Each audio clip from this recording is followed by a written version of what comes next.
The race for the White House is getting more intense as Donald Trump and Hillary Clinton trade accusations and fight over battleground states. And South Africa experiments with an unusual drug dispensary. Africa 54 starts right now. Good evening, I'm Esther Githu-Ewart. This is Africa 54. We begin in East Africa, where South Sudan remains mired in turmoil. The United Nations has extended its peacekeeping mission in South Sudan until August 12, amid increasing reports of renewed violence in the country's southern states. The mandate for the UN mission in South Sudan expired on Sunday.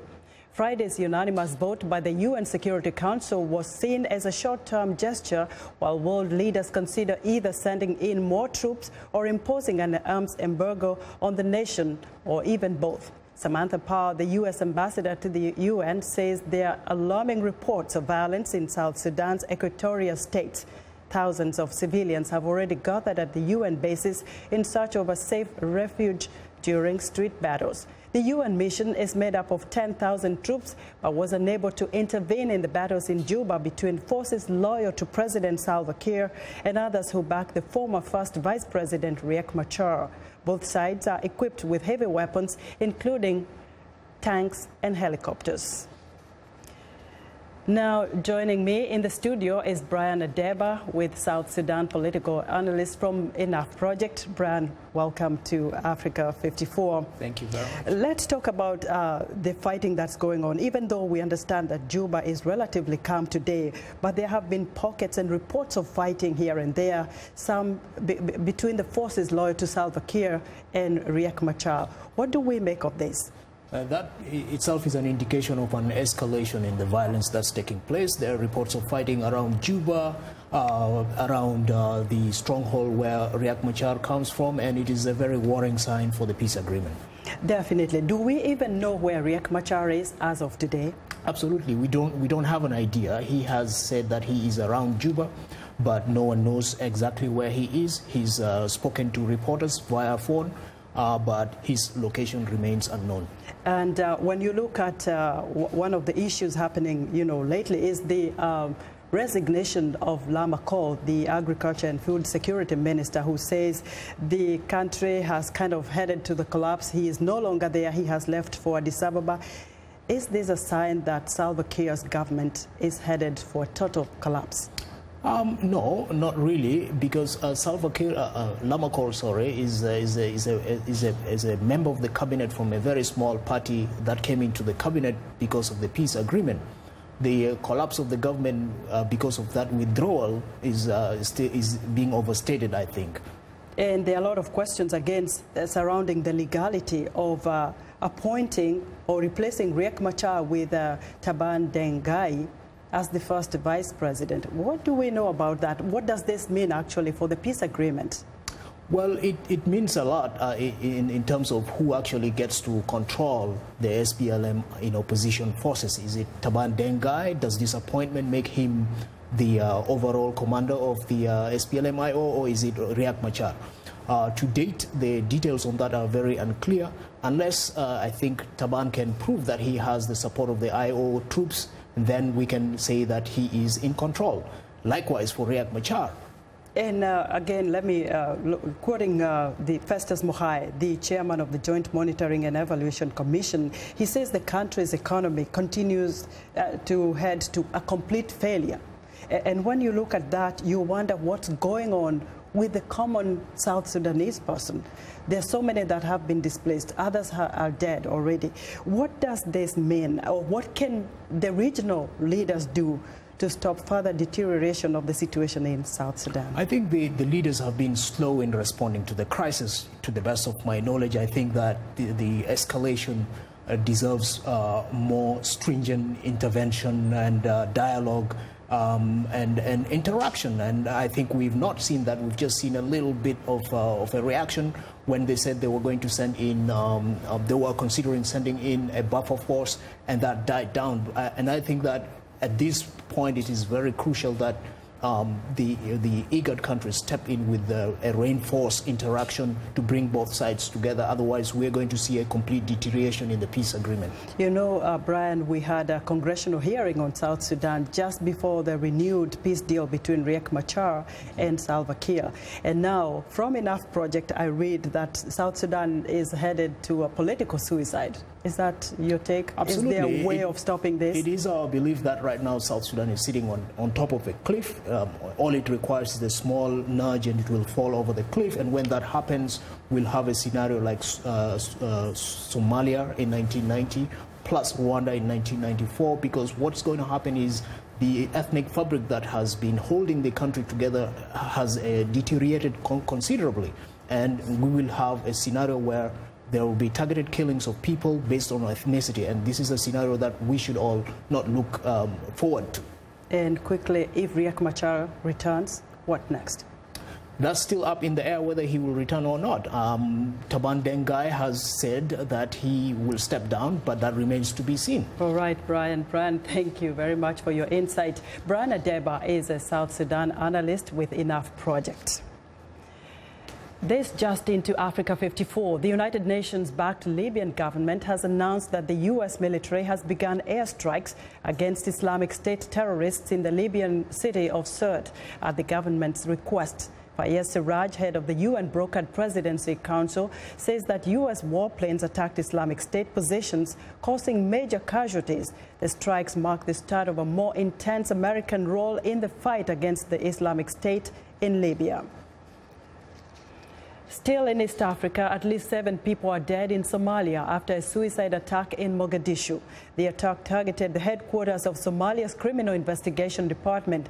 Police say they killed 2 gunmen who stormed into the building after 2 car bombs exploded outside the militant Islamic group. Al-Shabaab has claimed responsibility for the attack. Security officials had warned that the group might step up attacks to take advantage of any distractions caused by the presidential election set for some time later this month. The government of the Democratic Republic of Congo is rejecting fresh demands from the opposition that new elections be held and that President Joseph Kabila should step down by December 20th. Addressing his supporters in Kinshasa Sunday, opposition leader Etienne Tshisekedi said it would be high treason if Kabila did not launch the electoral process by September. Some Kabila supporters have begun calling for a referendum to change the constitution to allow him to run for a 3rd term. Tshisekedi returned to the country last week after spending 2 years abroad for medical reasons. Opposition parties claim President Kabila wants to remain in power. Sunday's rally drew tens of thousands of supporters.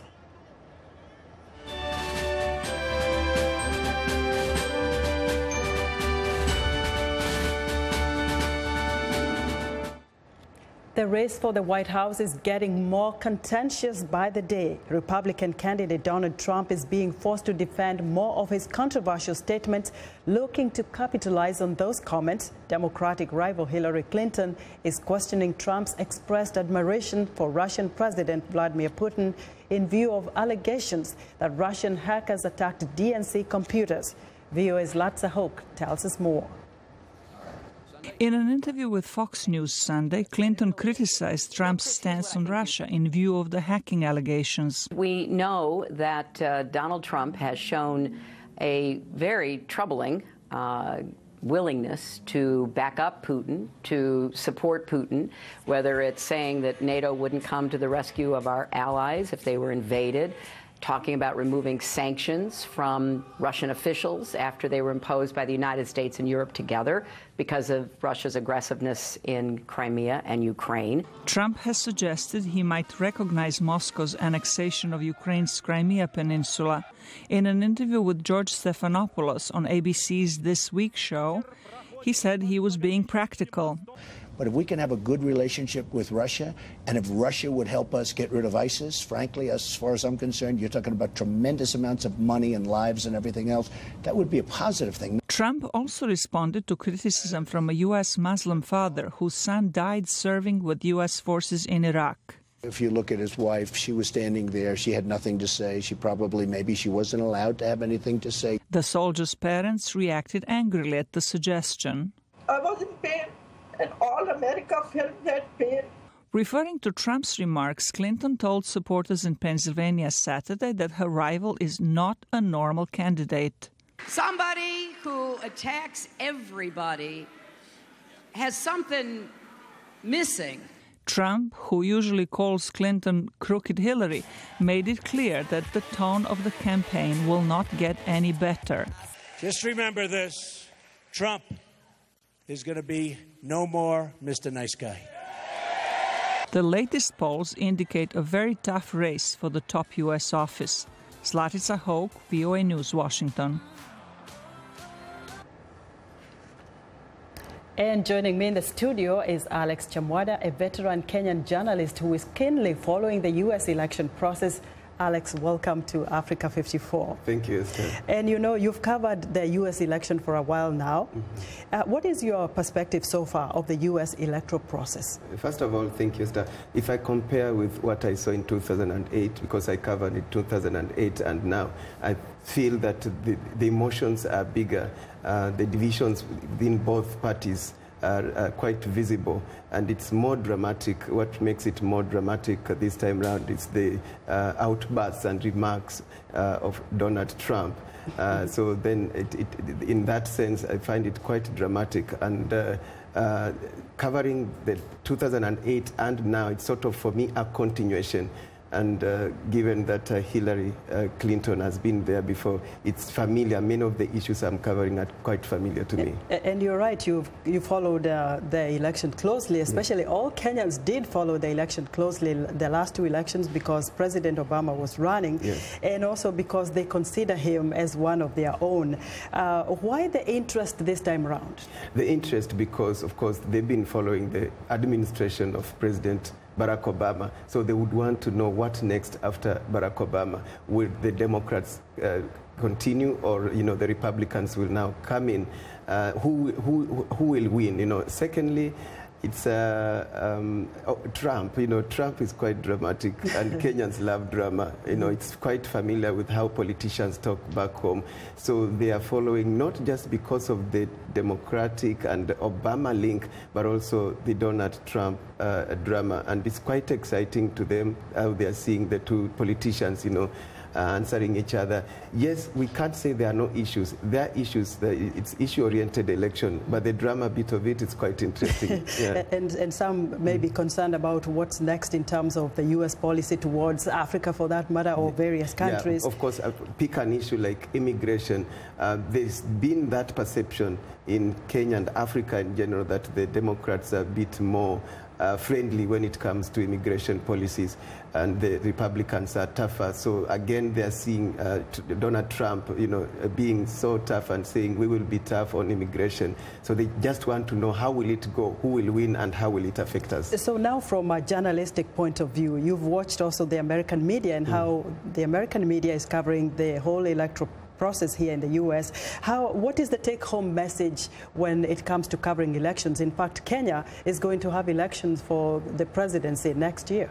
The take-home message is, one, agenda setting. Yes, there are the politicians fighting it out and campaigning, but as media, you can set the agenda and make election issue-oriented. In Kenya, when we cover elections, issues tend to get lost in form. Instead of substance, we are bringing out form more than substance. I would like Kenyans to really understand what are the issues in an election. What does each candidate stand for? Secondly, technology. I've observed that media are quite advanced and relaying live every minute bit of it and analyzing analysis, so that you're not just waiting for political rallies at the weekend to tell Kenyans what's happening. And of course, Kenyan media is moving towards 24-hour news relaying. So we hope that we can pick useful lessons on how to do 24 hours continuous without waiting for political rallies. Well, Alex, very well said. Alex, thank you. Alex Chamwada is a veteran television journalist in Kenya. We want to know what you think about Africa 54 and the stories we cover. Join the conversation on Facebook. The address is Africa 54. And check out our headlines 24/7 on voaafrica.com. Coming up, a young upcoming African leader's love affair with wildlife. Stay with us.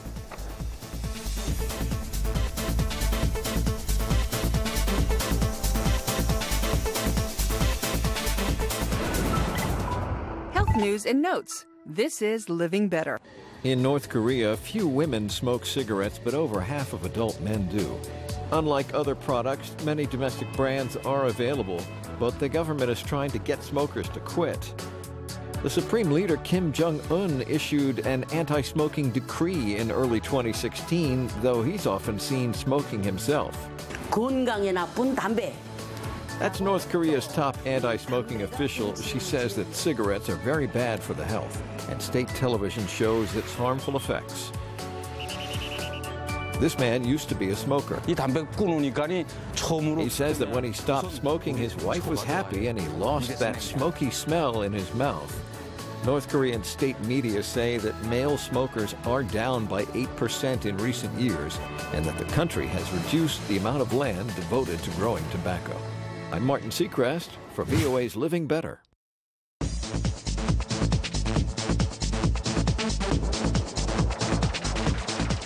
Rabia Hawa is a conservationist from Kenya, and she is no ordinary animal lover. Her passion for elephants began when she was just a child. Now she is part of an initiative, Walk with Rangers, working tirelessly to fend off poachers throughout her continent. Rabia was part of the YALI program at the University of California, Berkeley this summer, and will return home with a newfound knowledge and passion about animal conservation. I think some of the highlights of being a ranger is you can see wildlife roaming freely on foot, and there really is nothing that can compare to that experience. I don't think that women should be put down or seen as inferior or even seen as incapable of doing this job. I've been doing it for 9 years now, and I think that I've reached a position where a lot of rangers, sergeants and colonels know me now. Many people call me Ranger Warrior, so I guess that's how they describe me. I'm Rabia Hawa, and I'm a Kenyan conservationist here at the University of California, Berkeley, through the Mandela Washington Fellowship for Young African Leaders. I am so amazed by all the experiences I've had here in America. One, to be able to be connected to Africa again through elephants has been just a very moving experience for me, but also knowing that they're being so well taken care of and that all their backgrounds have been thoroughly researched. They come from such a place of pain, and they're getting so much love and so much care and so much enrichment here. Prior to coming to the University of California, Berkeley, I started seeking out wildlife rescue centers because it's my passion. I feel really empowered with the knowledge that I've gained, not only from the Mandela Washington Fellowship for Young African Leaders, but also from all the different places that I've visited and the different methods of care to animals that I've experienced and participated in. And I think that these are all very critical in my solutions for the wildlife in my country.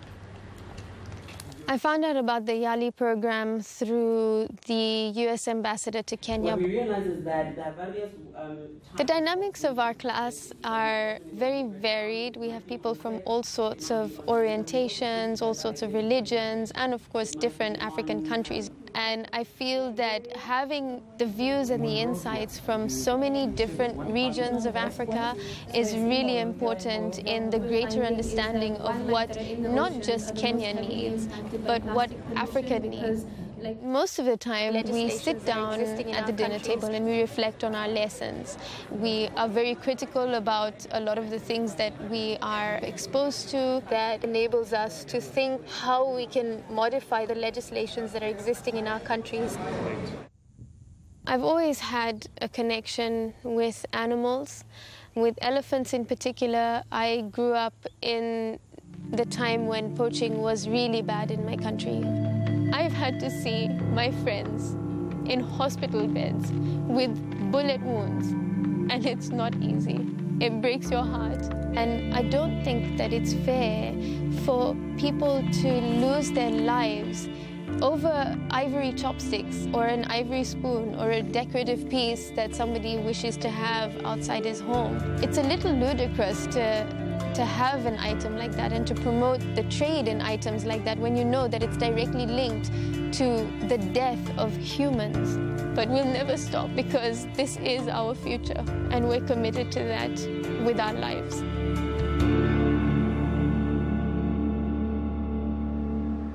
It's time now for a short break. Still to come on Africa 54. South Africa improves privacy and convenience for HIV patients. We'll be right back.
And welcome back to Africa 54. Here's what's trending. It's not just women who are having children later in life. Granddads are at it as well. Rock and roll royalty Mick Jagger is expecting to become a new dad, and fellow band member Ronnie Wood has just fathered twins. But are there health risks associated with being an older dad? Researchers say as a man gets over the age of 40 into his 50s, his children have a 5 times chance of increased risk of having autism. Older man's sperm can also contribute to the mother's risk of miscarriage. Doctors advise not to put off what you can manage today. Next up, access to a regular supply of antiretroviral drugs is vital for HIV patients, but in South Africa, the stigma of having the disease makes many afraid of seeking medical help, let alone presenting themselves publicly at clinics to collect the necessary medication. This ATM was one of the developments presented at a conference on AIDS in South Africa last month.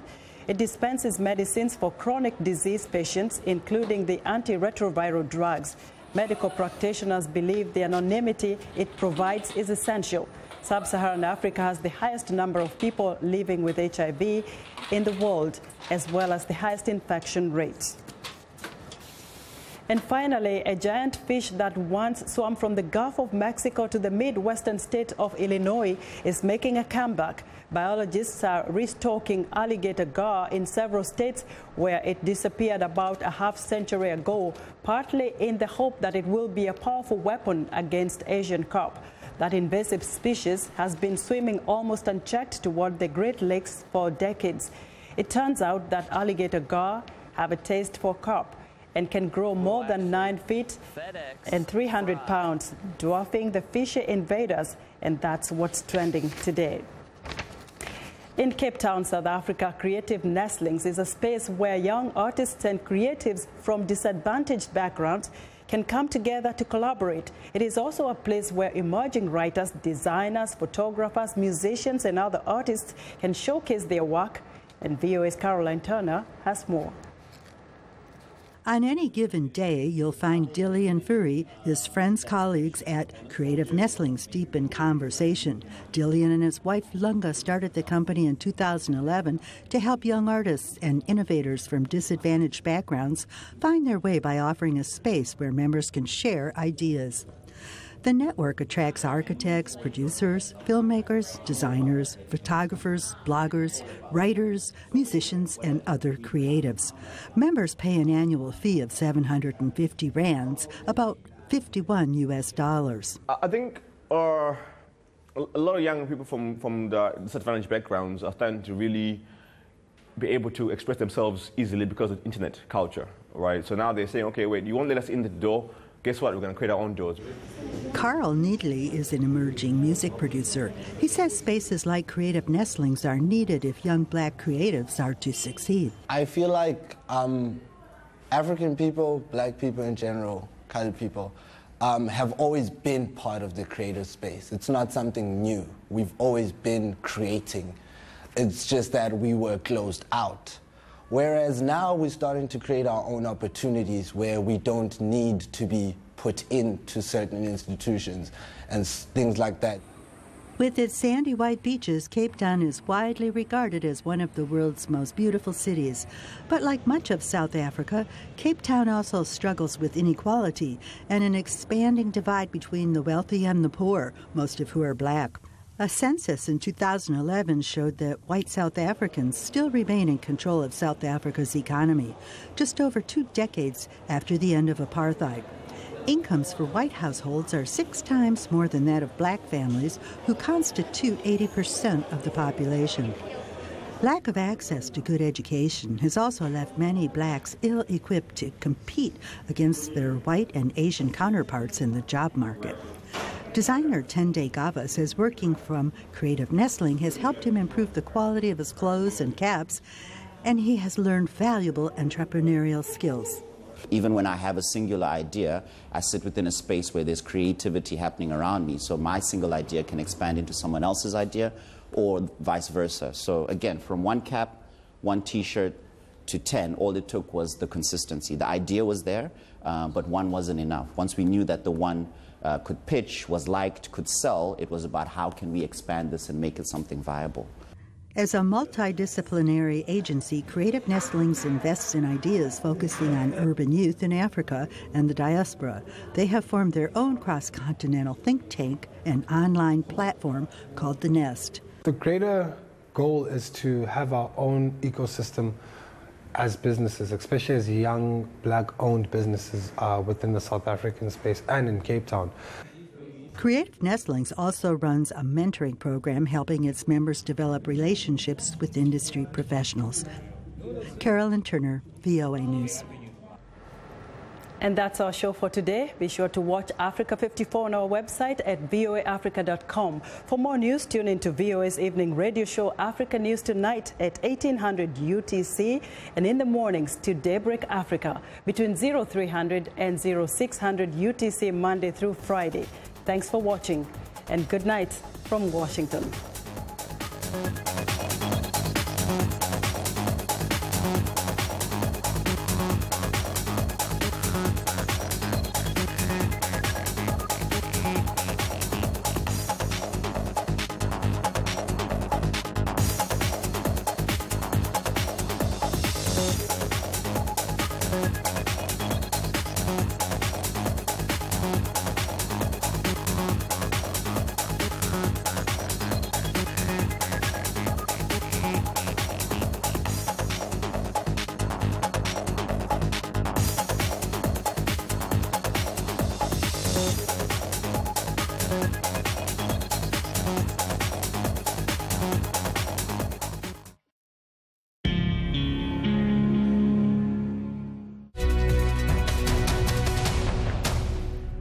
Welcome to the Voice of America's News Words. Does this word mean something good has happened? Unleashed. The president is sending Secretary of State John Kerry to the Middle East to help build a coalition to defeat the militants who have unleashed a wave of violence that has included attacks on Iraq's Christians and other minority communities, and recently the videotaped killing of American journalist James Foley. Unleashed means to let something very powerful happen quickly. It is like taking a leash off a dog and letting it attack someone. In our story, the militants unleashed or set off a wave of violence. Usually, unleashed does not mean something good. So, the next time you hear the word unleashed, you will know what this news word means.